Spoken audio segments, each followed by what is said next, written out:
റവ ലഡു തയ്യാറാക്കുന്നതിനായിട്ട് ഞാനിവിടെ 1 കപ്പ് റവയാണ് എടുത്തിട്ടുള്ളത്.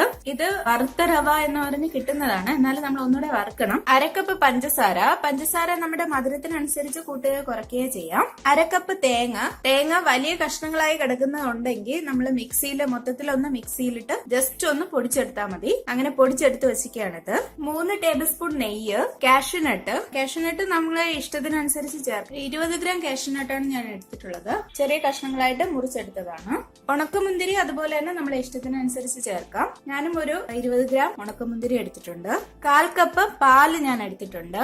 1/4 ടീസ്പൂൺ മഞ്ഞൾപ്പൊടി, 1/4 ടീസ്പൂൺ ഏലക്കാപ്പൊടി. ഇത്രയാണ് റവ ലഡു തയ്യാറാക്കുന്നതിന് ആവശ്യമായിട്ടുള്ള ഇൻഗ്രീഡിയൻസ്. റവ ലഡു തയ്യാറാക്കുന്നതിനായിട്ട് നമുക്ക് ഒരു പാൻ അടുപ്പിലേക്ക് വെക്കാം. പാൻ ചൂടായിട്ടുണ്ട്, അതിലേക്ക് നമുക്ക് നെയ്യ് ഒഴിച്ചു കൊടുക്കാം. നെയ്യ് ചൂടായിട്ടുണ്ട്, അതിലേക്ക് നമുക്ക് കാഷ്യൂനട്ട് ഇട്ട് കൊടുക്കാം.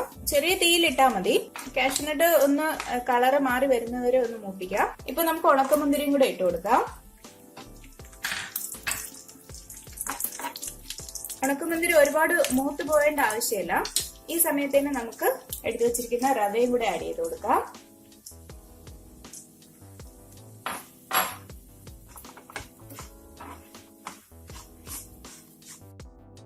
വളരെ പെട്ടെന്ന് തയ്യാറാക്കാൻ പറ്റുന്ന ഒരു ലഡുവാണിത്. ഇത് ശരിക്കും വറുത്ത റവയാണ്, എന്നാലും നമ്മൾ ഇതിലൊന്ന് നെയ്യിൽ ഇട്ടൊന്ന് മൂപ്പിച്ചെടുക്കുമ്പോഴത്തേക്കാണ് അതിന്റെ ഒരു ടേസ്റ്റ് വരുന്നത്.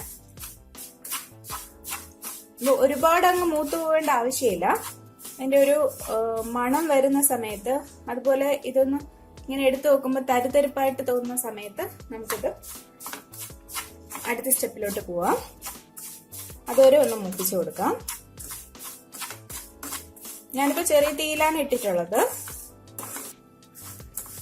2 മിനിറ്റ് ഞാനൊന്ന് മൂപ്പിച്ചിട്ടുണ്ട്. ഇനി നമുക്കിതിലേക്ക് നമ്മൾ എടുത്തു വെച്ചിരിക്കുന്ന തേങ്ങ ആഡ് ചെയ്ത് കൊടുക്കാം. റവ നെയ്യിൽ കിടന്ന് മൂത്തിട്ട് നല്ലൊരു മണം വരുന്ന സമയത്ത് നമുക്കിത് തേങ്ങ ചേർത്ത് കൊടുക്കണം. തേങ്ങയും നമ്മുടെ ഇഷ്ടത്തിനനുസരിച്ച് ചേർക്കാം. തേങ്ങയുടെ ടേസ്റ്റ് അധികം ഇഷ്ടമില്ലാത്തവർക്ക് കുറച്ച് ചേർത്താൽ മതി. ഇത്രയും തന്നെ ചേർക്കണമെന്നില്ല. ഒരു 2 മിനിറ്റ് ഇത് മൂപ്പിച്ചിട്ടുണ്ട്. പഞ്ചസാര ആഡ് ചെയ്ത് കൊടുക്കാം. പഞ്ചസാര ചെറുതായി ഞാനൊന്ന് പൊടിച്ചെടുത്തു മിക്സിയിൽ. പൊടിക്കുമ്പോഴത്തേക്കും ഇത് പെട്ടെന്ന് അത് അലിഞ്ഞു കിട്ടും. ചെറുതായിട്ടൊന്ന് പൊടിച്ചെടുത്താൽ മതി. ഈ സമയത്ത് നമ്മൾ എടുത്തു വെച്ചിരിക്കുന്ന ഏലക്കാപ്പൊടിയും കൂടി ആഡ് ചെയ്ത് കൊടുക്കാം. ഏലക്കയുടെ ഫ്ലേവർ ഇഷ്ടമില്ലാത്തവര് അത് ചേർക്കേണ്ട ആവശ്യമില്ല, അല്ലെങ്കിൽ തന്നെ നല്ല ടേസ്റ്റ് ആണ്. എനിക്ക് ഏലക്കയുടെ ടേസ്റ്റ് ഭയങ്കര ഇഷ്ടമാണ്, അതാണ് ഞാൻ ചേർത്തത്. അപ്പൊ ഇത്രയും മൂത്താൽ മതി. നമുക്ക് സ്റ്റൗ ഓഫ് ചെയ്യാം. എല്ലാം കൂടെ ഒരു 6 മിനിറ്റേ ആയിട്ടുള്ളൂ. അതായത് റവ വറുക്കാനും തേങ്ങ മൂപ്പിക്കാനും പഞ്ചസാര ഇട്ടതിന് ശേഷം ഒരു 6 മിനിറ്റ് മൊത്തത്തിൽ ഇത്രയും മതിയാവും. ഇനി നമുക്കിത് തണുക്കാനായിട്ട് മാറ്റി വെക്കാം. ജസ്റ്റ് ഒന്ന് ഇളക്കി കൊടുക്കണം. ചിലപ്പോൾ ആ തീയുടെ ഒരു ഇതുള്ളത് കൊണ്ട് നമ്മൾ സ്റ്റൗ ഓഫ് ചെയ്തു, എന്നാലും ഒന്ന് ഇളക്കി കൊടുത്തില്ലെങ്കിൽ അത് ചിലപ്പോൾ അടിയിൽ കരിയാൻ സാധ്യതയുണ്ട്. അതുകൊണ്ട് ജസ്റ്റ് ഒന്ന് ഇളക്കി കൊടുത്താൽ മതി കുറച്ച് സമയം. നമുക്ക് റവ ഒന്ന് തണുത്ത് കിട്ടുന്ന സമയം കൊണ്ട് പാലൊന്ന് തിളപ്പിച്ചെടുക്കാം. അതിനായിട്ട് ഒരു പാത്രം അടുപ്പിലേക്ക് വെക്കാം. അതിലേക്ക് നമ്മൾ എടുത്തു വെച്ചിരിക്കുന്ന പാല് ചേർത്ത് കൊടുക്കാം. ഞാനിപ്പോ ഇവിടെ 1/4 കപ്പ് പാല് മാത്രമേ എടുത്തിട്ടുള്ളൂ. ഇനി ഇതിലേക്ക് നമ്മൾ എടുത്തു വെച്ചിരിക്കുന്ന മഞ്ഞൾപ്പൊടിയും കൂടെ ആഡ് ചെയ്ത് കൊടുക്കാം. ലഡുവിന് ഒരു കളർ വരാൻ വേണ്ടിയിട്ടാണ്. പാല് നല്ലപോലെ തിളച്ചിട്ടുണ്ട്. നമുക്ക് സ്റ്റൗ ഓഫ് ചെയ്യാം. ലഡുവിന്റെ മിക്സ് ഒരുവിധം തണുത്തിട്ടുണ്ട്. നമുക്ക് ഇതൊന്ന് പൊടിച്ചെടുക്കണം. കൈയൊന്നും പൊള്ളത്തില്ല, ആ പരുവത്തിൽ വേണ്ട. നല്ലപോലെ തണുത്തതിന് ശേഷം എടുത്താൽ മതി. ഇതിപ്പോ നല്ല തണുത്തിട്ടില്ല, എന്നാലും ചെറിയ ചൂടുണ്ട്. കൈ പൊള്ളത്തില്ല, ആ ഒരു പരുവത്തിനാണ്. ഇനി നമുക്ക് നമ്മൾ തിളപ്പിച്ച് വെച്ചിരിക്കുന്ന പാല് ഇതിലേക്ക് ഒഴിച്ചു കൊടുക്കാം. കുറേശ്ശെ ഒഴിച്ചാൽ മതി. ഒന്ന് കുഴഞ്ഞു വരുന്ന പരുവത്തിന് നമുക്കിതൊന്ന് മിക്സ് ചെയ്തെടുക്കണം. കുറച്ച് പാലും കൂടെ ചേർത്ത് കൊടുക്കാം. 1/4 കപ്പ് പാലില് ഇത്രയും പാല് ബാക്കിയുണ്ട്. ബാക്കി ഇത്രയും നമ്മൾ ഒഴിച്ചിട്ടുണ്ട്. റവയുടെ മിക്സ് നല്ലപോലെ കുതിർന്നു വന്നിട്ടുണ്ട്.